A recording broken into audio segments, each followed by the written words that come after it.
22 अप्रैल 2025 पहलगाम की खूबसूरत वादियों में खुशियां अचानक चीखों में बदल गईं। पूरा देश गुस्से में था। हर तरफ एक ही सवाल था, भारत कब जवाब देगा। दिल्ली के वॉर रूम में जवाब की तैयारी शुरू हो चुकी थी। सीमा पर तनाव चरम पर है और जनरल्स रणनीति बना रहे हैं। ओजेके और पाकिस्तान के ऊपर लक्ष्य चिन्हित हैं। तैयारी तेजी से चल रही है। 9 आतंकी ठिकाने चुने गए, सिर्फ आतंक के अड्डे, सिविलियन एरिया नहीं। 7 मई की रात राफेल जेट्स अपने डेडली पेलोड के साथ उड़ान भरने को तैयार थे। रात 1:05 ऑपरेशन सिंदूर शुरू हो चुका था। सबसे पहले दागी गई स्कैल्प क्रूज मिसाइल्स जो दुश्मन के बंकर को चीर देती हैं।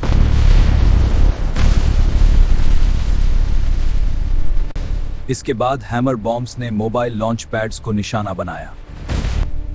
लॉइटरिंग म्यूनिशंस ने बचने का हर रास्ता बंद कर दिया।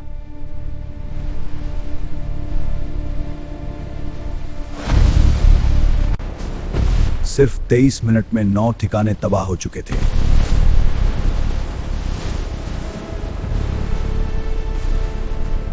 सुबह होने से पहले ही दुश्मन के पहाड़ी ठिकाने धुएं में बदल चुके थे।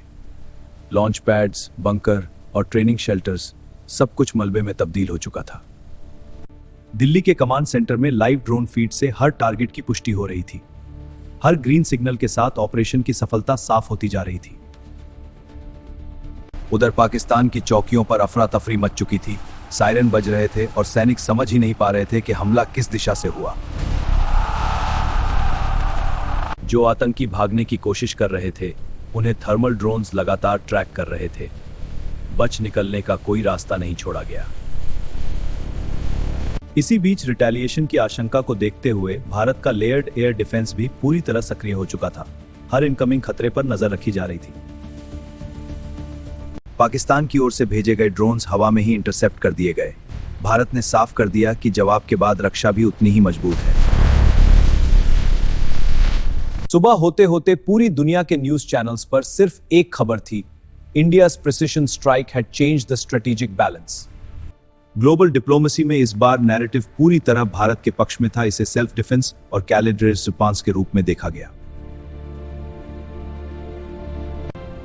देश के लोगों ने इसे सिर्फ मिलिट्री जीत नहीं, बल्कि पहलगाम के पीड़ित परिवारों के लिए न्याय के रूप में देखा। ऑपरेशन सिंदूर ने साबित कर दिया कि भारत अब सिर्फ प्रतिक्रिया नहीं देता, भारत सटीक योजना के साथ इतिहास लिखता है। अब स्ट्राइक के बाद सबसे अहम काम था डैमेज असेसमेंट। सैटेलाइट इमेजरी और लाइव ड्रोन विजुअल से हर डिस्ट्रॉयड टारगेट को दोबारा वेरीफाई किया जा रहा था। ड्रोन फुटेज में साफ दिख रहा था कि लॉन्च शेल्टर्स, एम्यूनिशन डंप्स और कम्युनिकेशन हट्स पूरी तरह खत्म हो चुके थे। दुश्मन की प्लानिंग चेन टूट चुकी थी। एक एक करके सभी टारगेट मार्कर्स ग्रीन होते गए। इसका मतलब था कि मिशन का प्राइमरी ऑब्जेक्टिव 100% पूरा हो चुका था।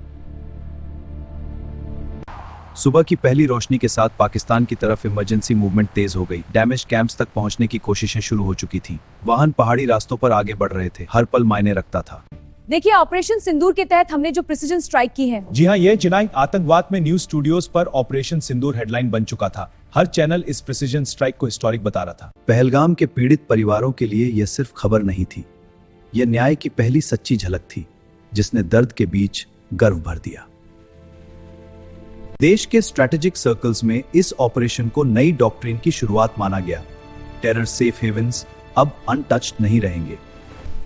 साउथ एशिया की स्ट्रेटेजिक रेड लाइंस इस ऑपरेशन के बाद बदल चुकी थी।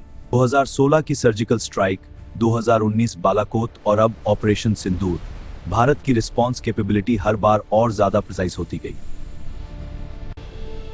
यह सिर्फ एक मिलिट्री ऑपरेशन नहीं था, यह संदेश था कि भारत अपने नागरिकों के खून का हिसाब समय और स्थान चुनकर लेता है।